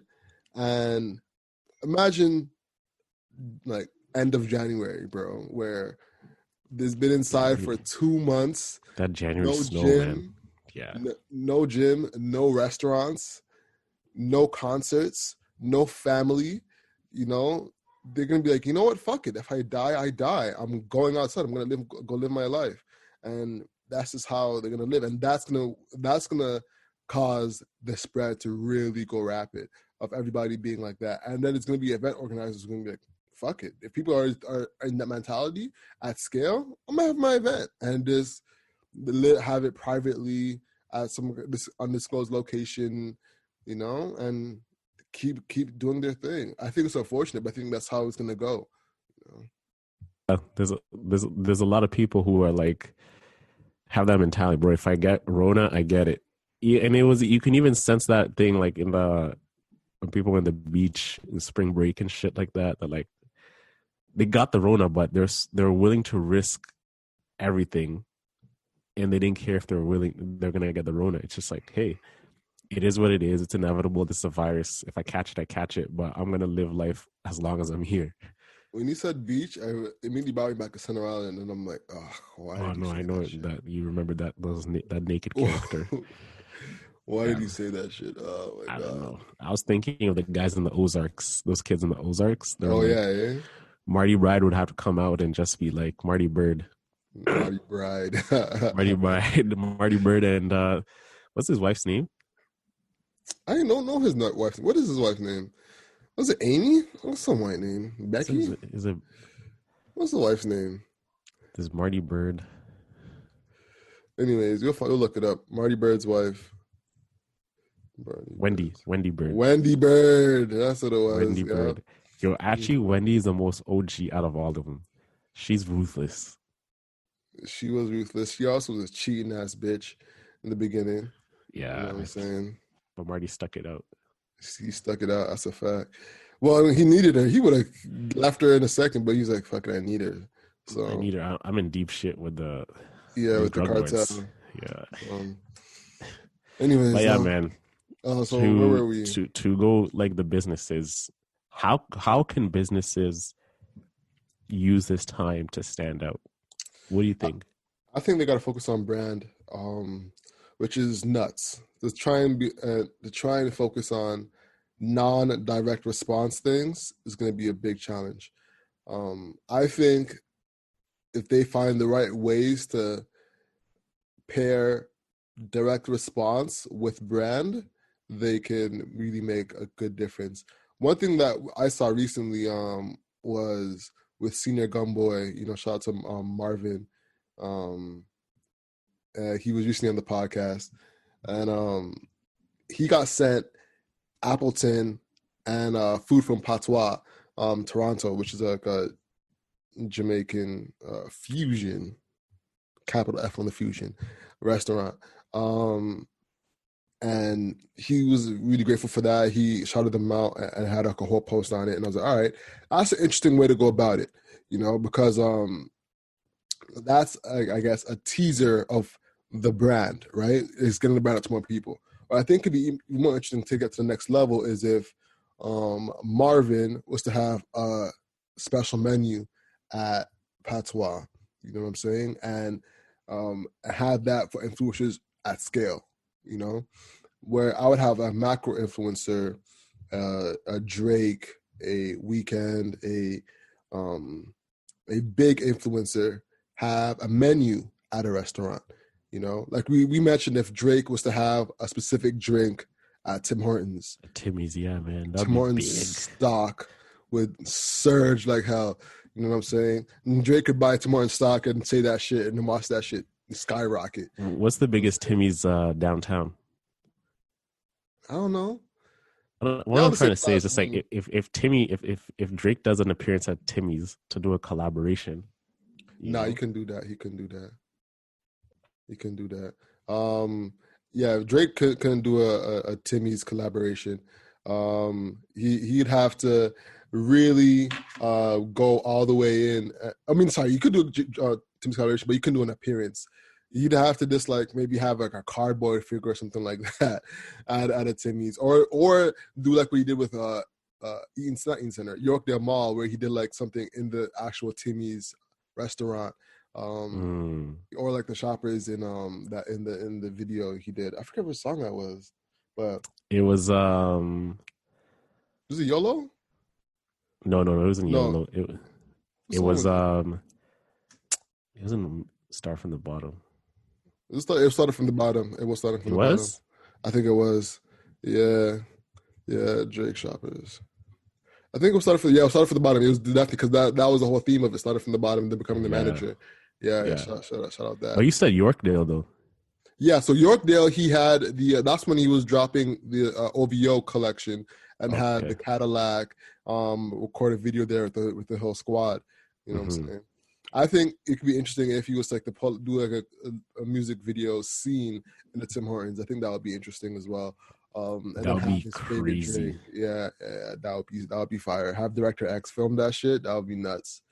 That's gonna be wild. That is like the most Toronto music video or you could ever come up. Canadian. Word. Yeah, facts. You know, I think that would be a genius move. If I was on the marketing team at Tim Hortons, or even the Weeknd. Well, what could the Weeknd do? You know, because he's so like far from the Weeknd's like people were complaining about Drake not being Canadian. Nigga, the Weeknd barely references Canada like that. But he did shoot a video at North York Library. That was fire. But he did mention Queen West in his thing with Lana Del Rey. He did that, eh? Yeah. It's just like, I'm a Queen Street nigga. Like, so he's like talking about like how you just on Queen Street, you know, like how Queen Street Mans move, the very like scene type facts, beats, facts. And he had the Queen of the Fall. I gotta give credit when it's due. He did have Queen of the Fall, and King of the Fall, and Shoot It on Queen Street. He did do that, but like, what the Weeknd could partner with to have like an actual sick, like thing that would serve like a local brand. I don't know where that like synergy would be. Osmos, bro, as I said. Weeknd X Osmos, bro, get the fuck out of here. Yo, the Weeknd X Osmos, don't get the fuck. Pizza, 11, call the Weeknd Pizza. Hey, oh my God, never. I would throw my remote at the screen if I saw that shit. Yo, what? I'd be so mad. I'd be fucking vexed if I saw a Weeknd X Pizza.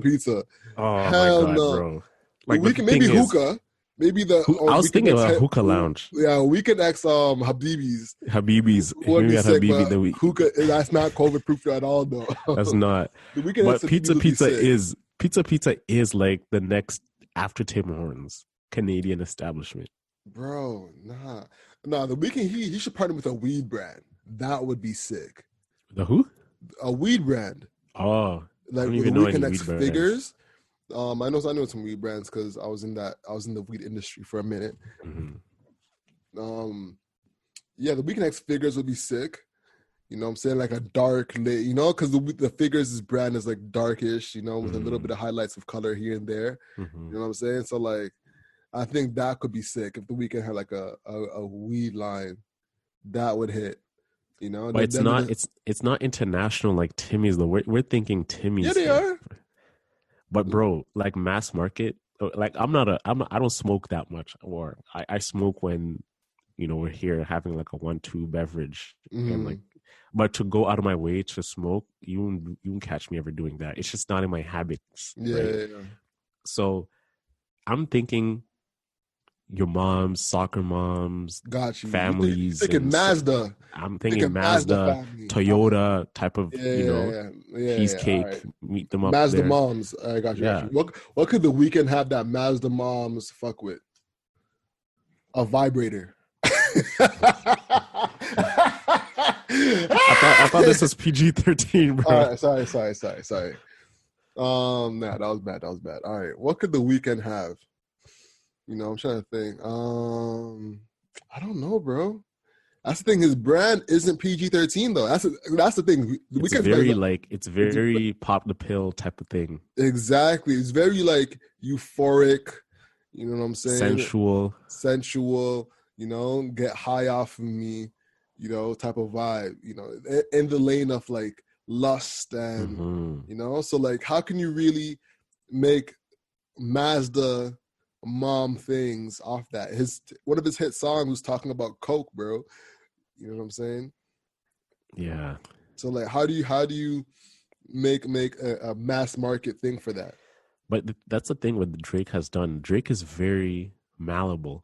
Like he can appeal to a lot of Mazdas. Passion different everywhere, or I'm a hotline bling, and like they have your aunties, your moms, like getting amped off that. Then he has like 10 bands, 50 bands, 100 bands, 100. He can like switch scenes, and he can like be outside court. He can take pics with the kids, can take pics with the moms. He can host a show like a Grammys. Like Drake is so versed. Like this is why Drake is a superstar. Yeah, because his song permeates throughout different versions, whereas the Weeknd's is kind of like in the nutshell of his brand is still big. Don't get me wrong, his brand is still huge, but like it's still, I guess, in the line of, like what we just said, that euphoric shit. So it's hard for them to kind of like really scale out in terms of like. Maybe remember he had a casino in that one thing. Maybe he could partner with a casino, maybe, but or even a beverage, bro, like a drink. You know how Nas partnered with Hennessy? The Weeknd could definitely partner with a beverage. Yeah, But thing is, that's not PG thing either. Because we said Mazda moms, bro. That's why I'm saying weed would be blessed because weed goes along with beverages. Beverages, still in that kind of market. I guess since I'm so removed from weed that like I can't even see myself. Picture that. Remember, weed is a national thing now. It's nationally legal, bro. So you gotta wrap your head around that. There's brands in PEI and in Nova Scotia and not Nova Scotia, but in fucking Vancouver. It's national. So one weed brand could really snap. Yeah. Weed pills, I feel like would be a Weekend. I just popped up, popped up actual XO pills, XO weed pills. XO, that's bro, out. That's genius. That's it right genius. There. That's it right there. XO weed pills. Bro, Weeknd, if you're listening to this, I know the Weeknd is definitely listening to us, bro. Oh, for sure. Yeah. For the sure. Weeknd, listening, he wakes up every morning and I can't every Monday morning. I can't wait for those 24/7 hustler guys, bro. I can't wait, man. Alex and Owen. He wakes up next to a white girl. Weeknd wakes up next to a white girl. You know what I'm saying? Reminisces on his life at Birchmount and listens to Hustle for Everything. Bro, he has those notifications popped on. Man. Oh, for sure. He cannot miss us. Notifications turned on. Listen, he every morning he hits the commissioner up and says, "Yo, I love what we're doing with the Black House. Have you heard of Hustle for Everything? We need these guys in there. We need these guys." Yeah, bro. He has multiple podcast platforms just in case one doesn't work. Exactly. That's how committed he is to us, bro. He's on Stitcher, Google Play. He's on Google Play. He's on Podcorn, bro. That's like The Weeknd, bro. Instead of listening, man, pull up to the show. Tell us your story, how you made it out of Toronto, bro. We're trying to be next, so give us the blueprint. Talk to a Scarborough nigga, fam. Share the wealth, man. Everyone, we're all hungry. You're well fed. We're trying to be fed. Just help us, bro. Help us eat, bro, and we can all eat. Facts. All right, man. But yeah, how could other brands make money though? If you were a restaurant owner right now, what would you do to try and make money, bro? What are you doing? Give me the context of what size of establishment I am. Okay, all right. You have a staff of 30 You have 2 locations around the city, and you just got kicked the fuck out. Well, not kicked the fuck out. You know what I'm saying? You got the You got ban put on you. the ban, like you can't have people dining inside. Mm-hmm. What you doing? Damn, that's a great question. So the thing with food, right? It's like you either get it fresh or you don't get it fresh. Mm-hmm. That's why I hate takeout, to be honest with you. I hate takeout for that reason. Because it's so annoying to like get fries from takeout. By the And time it's you like get home, that soggy shit is soggy as shit. You gotta try and throw it in the frying pan to try and make it like just try and like save it. in the oven, just to like maintain Yeah, its crisp. exactly. For me, I throw it in the frying pan with some oil to try and like get it back Revive to it. life. But Yeah. try to resuscitate it in the fries. Bring it from You the know what I'm dead. saying? Yeah. Oh man, that's such a challenge. Like with these marketing strategies for food brands, for restaurants. Mm-hmm. So you know, let's say they exhaust everything. They're on Uber Eats, they're on Foodora or whatever. Mm-hmm. You can't really promote online to invite traffic because what are they gonna do? What do you mean? Why can't I? How about this? You have a membership. You pay a subscription for food delivery. Okay. So I have my staff of 30. Mm-hmm. I hire, like, you know what, guys? We're going to rent cars for this month, right? So we're going to do car rentals. And we're going to have expedited delivery. So no Foodora. This is like directly to you. Mm-hmm. You pay a subscription. You're working from home. You have 3 meals. You can choose a time you want to subscribe to a meal from us. You can choose lunch or dinner. I pay $150 a month. $150 a month. Yeah. Excuse me, pardon me. Okay. Well, bro, take it in. For takeout, how much do you usually drop? Like $30 with delivery? You know what I'm saying? $25. That's You know? You're dropping that much for takeout anyway. So you have a set price you're paying. You can decide to pay bi-weekly or monthly, and you subscribe to the meals you want delivered on those days. So it's like a prepaid meal already. That way you have cash flow coming in. You know how much cash flow is coming in this month, right? You don't own the cars, so you can like return the cars after you're done using them for whatever.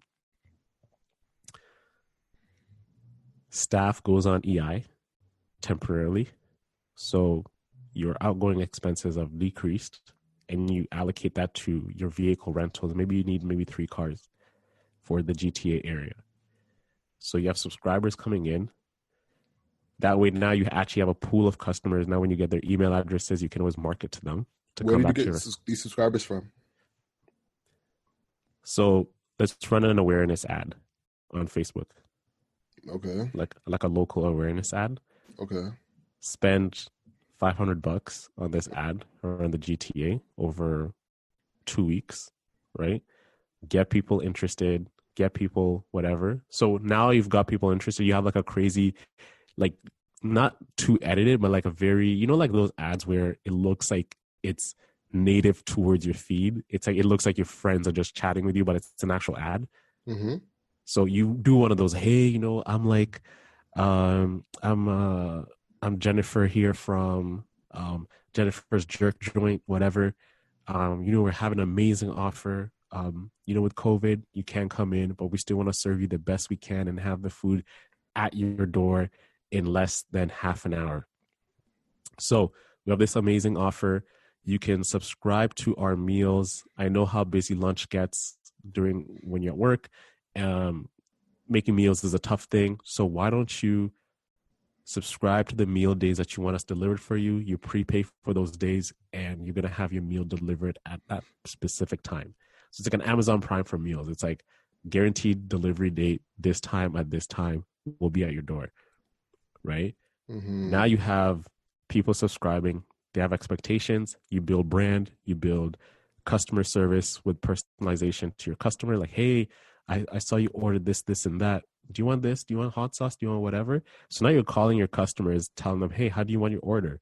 Whatever. Now you've built a relationship with this customer, right? And then you can tell them, you can also refer other people. So if you refer other people to subscribe, you're also going to get 2 meals free or something like that. Every person you subscribe, you get 1 free meal for the week. Right? How would that So make now you money? have, pardon? How would that be making money? So if you refer someone, you get a free meal. So if you refer someone and they subscribe and they pay, you get a free meal. Got you. Yeah. And you said the monthly fees are $150? That was just an arbitrary number because Okay. I was thinking about like $30 takeout you usually do with delivery. If you're ordering like a full meal for, you and your partner, or perhaps you and yourself. So 150, the concept is that, the math can come later, but you can subscribe how frequent you want your meals to come. Is it like lunch for 5 days a week, or is it lunch for every other day? Right? So you can only subscribe for 2 meals a week from us to support local businesses. So that is, 8 meals a week from a certain business. So you're shopping local. You're not killing your wallet.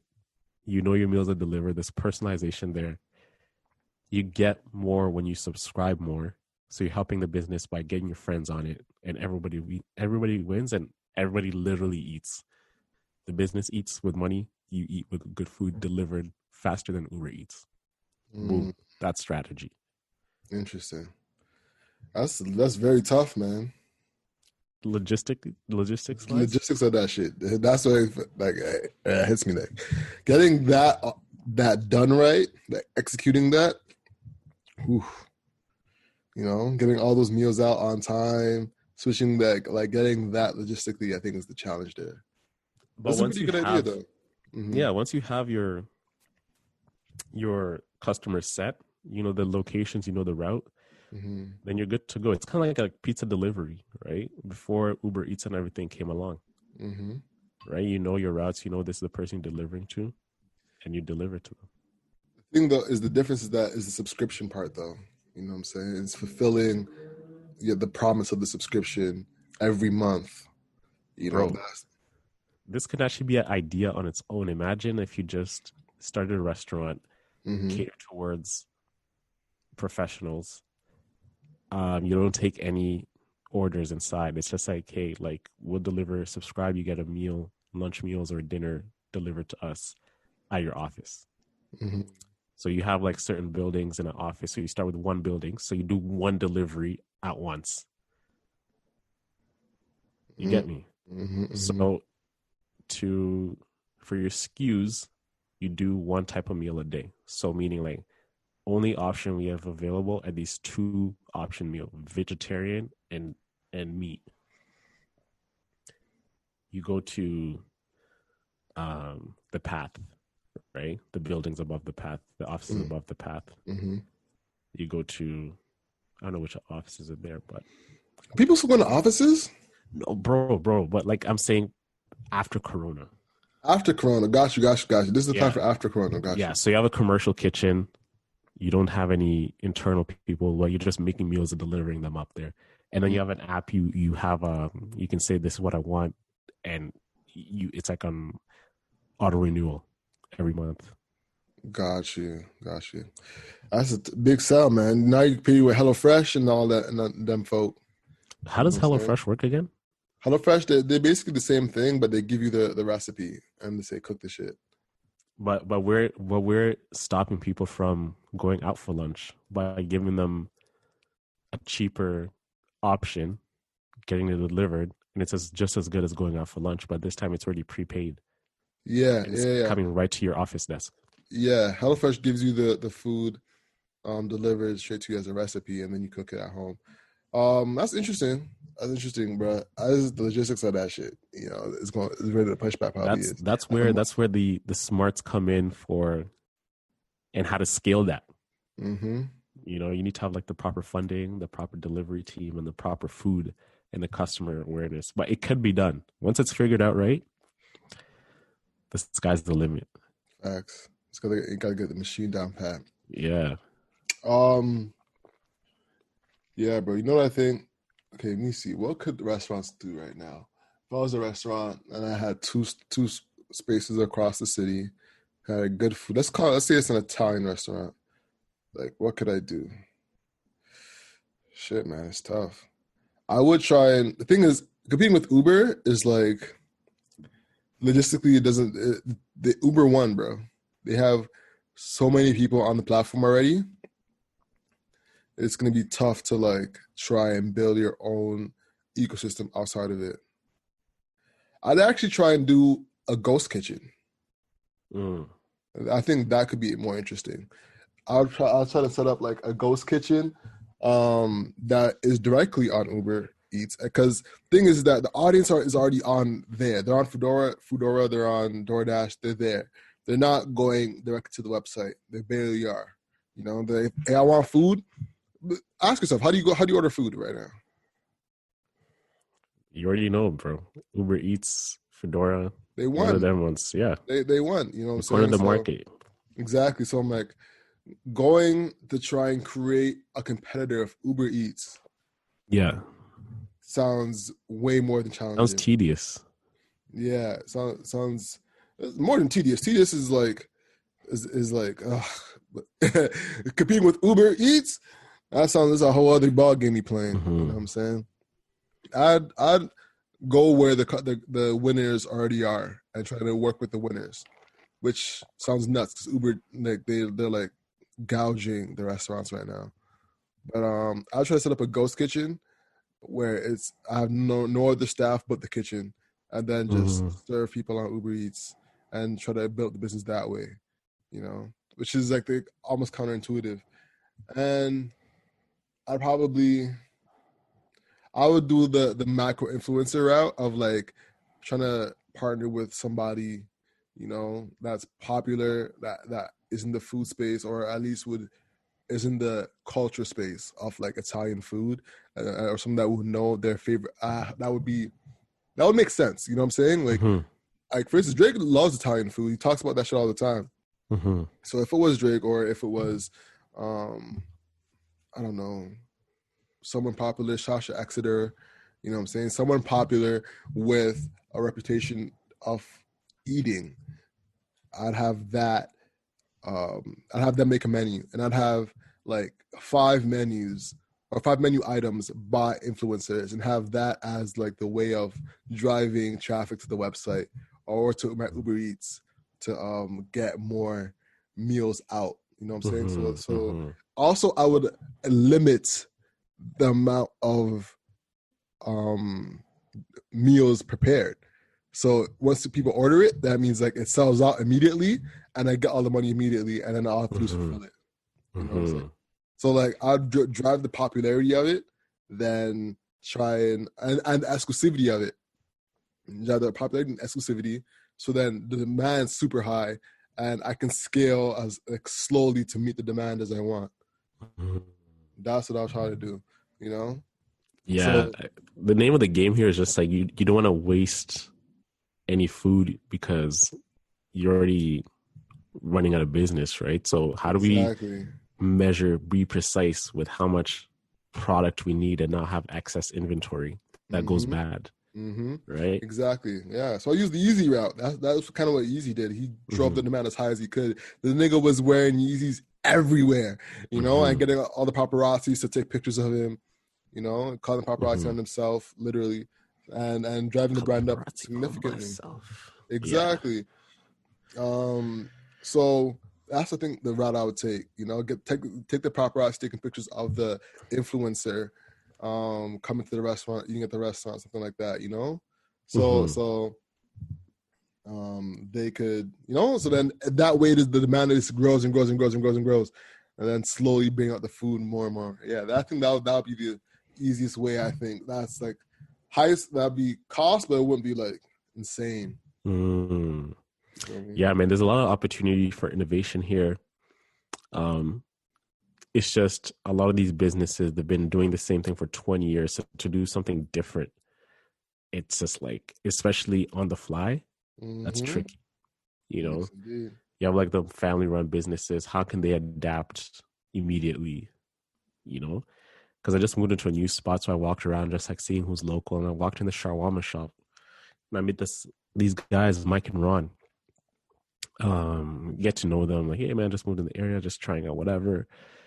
So I was like, oh, you own this place? Yeah, man, me and my brother and my dad, we've owned it for like, 10 years or something like that. So I'm just thinking about them.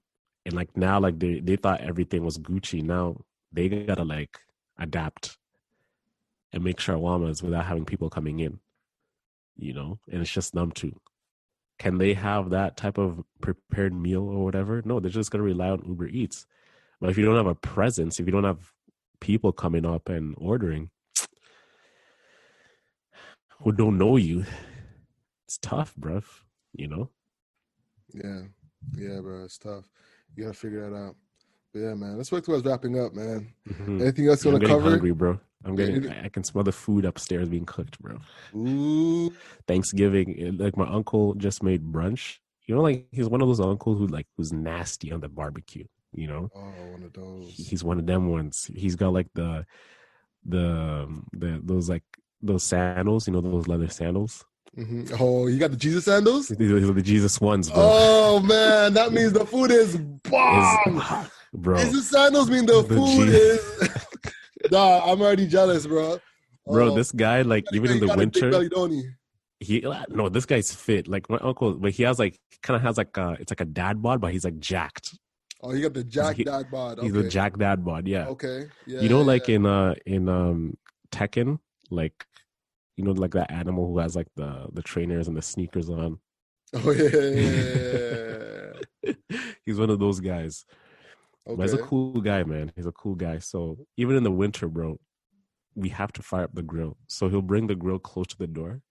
And when you open the door, the grill's right there. So you don't got to leave and be on the snow. So this is how committed to grilling we are, man, to the barbecue. Damn, y'all are intense. So yeah, bro. I'm happy the feds are not going to pull up because, we did the number, it's 9 people. Mm-hmm. And we can actually enjoy Thanksgiving, man. Oh, man. Blessings to you, man. I hope you have a good Thanksgiving. Y'all got some good jokes and play some good games. Yeah, got some good bro. laughs. Next day we got so faded, bro. We were like just dancing. Just really? Yeah, we were like, we got so much drinks. Even I'm surprised I woke up. The thing is, I didn't drink too much because I knew I gotta wake up and like I gotta show up. I'm like, I can't let us down like this. Mm-hmm. So I was like, I gotta be waking up. I woke up at 9, showered, got reacquainted. Did everything just for the pod. I was just like, no, we gotta do the pod tomorrow. Mm-hmm. But today I'm gonna, do the newsletter and clean it up. And then I can actually let it loose properly. Dope.